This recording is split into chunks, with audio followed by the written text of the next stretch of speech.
अपवर्तक के बारे में, है ना। अब ये अपवर्त और अपवर्तक अगर जान गए, अपवर्त और अपवर्तक जान गए, उनको लासा मासा में एक भी दिक्कत नहीं जाएगी और बड़ी अच्छी से कर पाओ। ठीक है, तो चलिए स्टार्ट करते हैं। ये है अपवर्त। अपवर्त में क्या होता है? अपवर्त किसी भी संख्या का गुणज होता है। जैसे मैं कहूं 3 के प्रथम 4 गुणज लिख दीजिए, तो वही तो अपवर्त। पहले एक लाइन में एक गेंद ली गई, एक लाइन में कितनी गेंद है? 2 लाइनों में कितनी गेंद है? 3 लाइनों में कितनी गेंद है? 9 है। 4 लाइनों में 3 गेंदे एक बार में 3 एकम 3 गेंदे 2 बार में 3 दुनाई 6। ये समझ में आया कैसे आ गया? गुणा कर दीजिए। अगर गुणज कहा जाए वही उसका भैया अपवर्त होता। ठीक है, तो अपवर्त समझ में आया। जैसे मैं कहूं सोहनलाल 5 के 3 प्रथम 3 गुणज, 5 के प्रथम 3 गुणज क्या? 5 के 3 प्रथम अपवर्त निकालिए, तो 5 के 3 अपवर्त निकाल दोगे क्या बेटा? 5 के 3 अपवर्त निकालिएगा। 5 का पहला अपवर्त 5 गुणे 1 बराबर 5 एकम 5 का दूसरा अपवर्त 5 गुणे 2 बराबर 5 दूनी 10। 5 का तीसरा अपवर्त 5 गुणे 3 बराबर 15। तो समझ गए अपवर्त क्या है? 5 का कौन सा अपवर्त? चौथा अपवर्त। 5 का बेटा चौथा कहना है तो 4 से गुणा कर दीजिए, 4 करके 5 के प्रथम 4 गुणज। ये अभी सवाल ये भी बनता है भैया कि क्या सवाल बनता है? मैं जैसे कहूं 25, बताइए 25 5 का अपवर्त है? तो समझ गए, वो संख्या उससे बढ़नी भी चाहिए। अगर 9 में 3 का भाग लगाएं तो लग जाएगा। कितनी बार चला जाए? 12 में 3 का भाग लगाएंगे 4 बार। संख्या अगर बढ़ जाए तो उसी का वो गुणज होगी। स्वाभाविक सी बात है। अगर उसका गुणा करके बनाई गई वो संख्या उसी से भाग देना तो उतने ना आ जाएगा। इसी को अपवर्त कहते हैं। जान गए अपवर्त? बताइए 24 6 का अपवर्त है? कैसे है? कौन सा अपवर्त है? 6 चौके 24 चौथा अपवर्त है। यह कहे 6 का चौथा गुणज क्या होगा? क्या होगा? 24। तो अपवर्त का मतलब होता है संख्या से गुणा करके बनाई गई संख्या को उसका अपवर्त कहते हैं। समझे? किसी भी संख्या का अपवर्त लिखने के लिए उसको गुणज करते जाइए तो अपवर्त निकलना है। थोड़ा स्टॉप करेंगे और इसके बाद हम अपवर्त। आइए बच्चों, अब हम अपवर्त को कुछ एग्जाम्पल के माध्यम से समझेंगे। ठीक है, अपवर्त को अभी मैं बताया कि किसी भी संख्या को किसी भी संख्या से गुणा करके अपवर्त निकालते हैं। जैसे मैं कहूं 5 का अपवर्त, 5 का 8वां अपवर्त क्या होगा? बताओ। 8 पर 40 क्या हो जाएगा? 40। सीधे से गुणा कर दीजिए उसका अपवर्त। लेकिन 10 का दूसरा अपवर्त क्या होगा? दूसरा गुणज बता दीजिए। गुणज का है या अपवर्त का है? बात एक ही। 10 का 2 अपवर्त नहीं हो सकता। 10 का 2 अपवर्त हो सकता है क्या? गुणा करके निकाल। पहले 10 का 1 तो 10 का 10 हो सकता है, 20 हो सकता है, 30 इस तरह। तो प्यारे बच्चों इसी पर आधारित मैंने कुछ एग्जाम्पल लिया। उसमें तुमको बताइएगा कि 3 का 24 अपवर्त है? बिल्कुल है कि नहीं? अच्छा कितने का गुणा करके 24 बनाया गया? 8 का गुणा करोगे तभी ना 8 दिया 24 मिलेगा। तो 3 का कौन सा अपवर्त है? 8वां अपवर्त। यह कहे 8वां गुणज। 3 का 8 ये 9 का अपवर्त 35 है। तो ये हाँ था तो इसमें हाँ में टिक करिएगा, और ये नहीं है तो क्या करेंगे, नहीं में टिक काटोगे। तुम भी बनाएगा। से हमने अपवर्त सीखा। अपवर्त में मैंने बताया कि जिस भी संख्या का अपवर्त निकालना होता है उस संख्या में आप गुणा करते जाइए तो उस संख्या के अपवर्त निकलते जाएंगे। तो अपवर्त को गुणज कहे या अपवर्त एक ही चीज है। इसी तरह से अपवर्तक, शांत रहोगे सब लोग।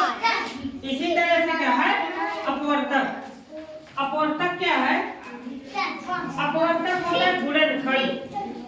किसी भी संख्या को कितने तरीकों में तोड़ा जा सकता है, किसी भी संख्या को कितने तरीकों में तोड़ा जा सकता है उसको अपवर्तक कहते हैं या कहे गुणनखंड कहते हैं। अपवर्तक क्या होगा, किसी भी संख्या को कितने तरीकों में छोटे छोटे खंडों में डिवाइड किया जाए उसको क्या कहते हैं, अपवर्तक कहते हैं। जैसे 12 के अपवर्तक, जिस अभी तक गुणा कर रहे थे ना, अपवर्तक निकालने, अपवर्तक में भाग करें। 1 का भाग 12 में लग जाएगा, 1 अपवर्त होगा। 1 का हालांकि हर संख्या में भाग लग जाएगा, प्रत्येक संख्या में भाग लगा।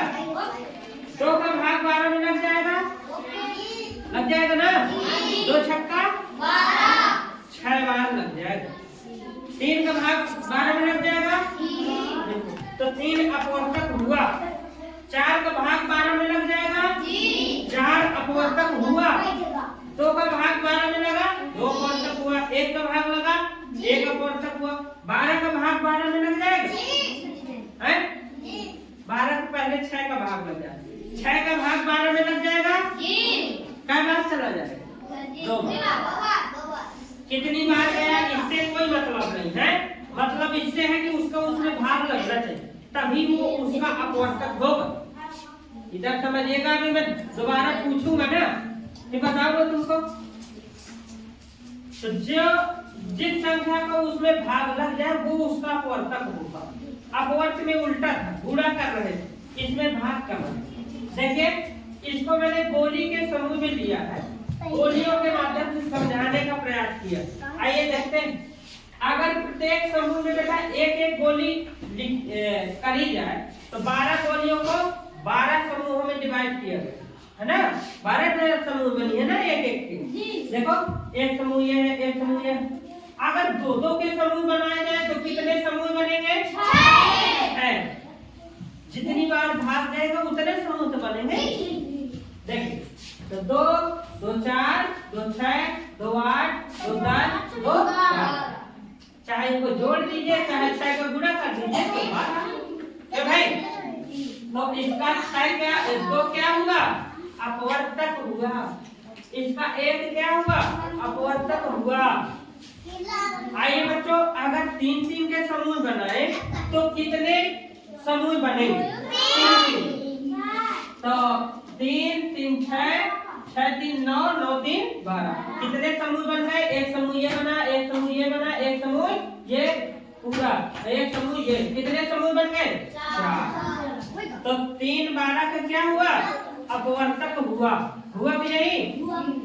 तो किसी भी संख्या को कितने खंडों में विभाजित कर दिया जाए, और जितने खंडों में विभाजित करने के लिए जिस संख्या को प्रयोग किया जाता है उसे उसका क्या कहते हैं, अपवर्तक कहते हैं। समझ में आया।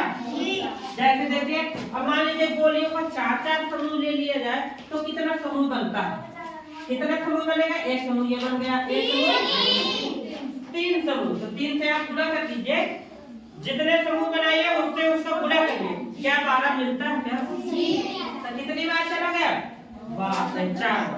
मतलब 4 के समूह 3 से ये बन गए। तो 3 से 4 से 12 भैया मिले कि नहीं मिले, बोलिए। अब 12 बोलिए। अच्छा 6 के समूह बनाए तो कितने समूह बने, 6 तो नहीं 6 तो नहीं 12। तो 12 के अपवर्तक क्या क्या हो गए, देखिए एक तो 1 हो गया, अब 12 स्वयं भी है बेटा। अगर 12 का समूह बनाया जाए बोले तो एक एक समूह बनेगा।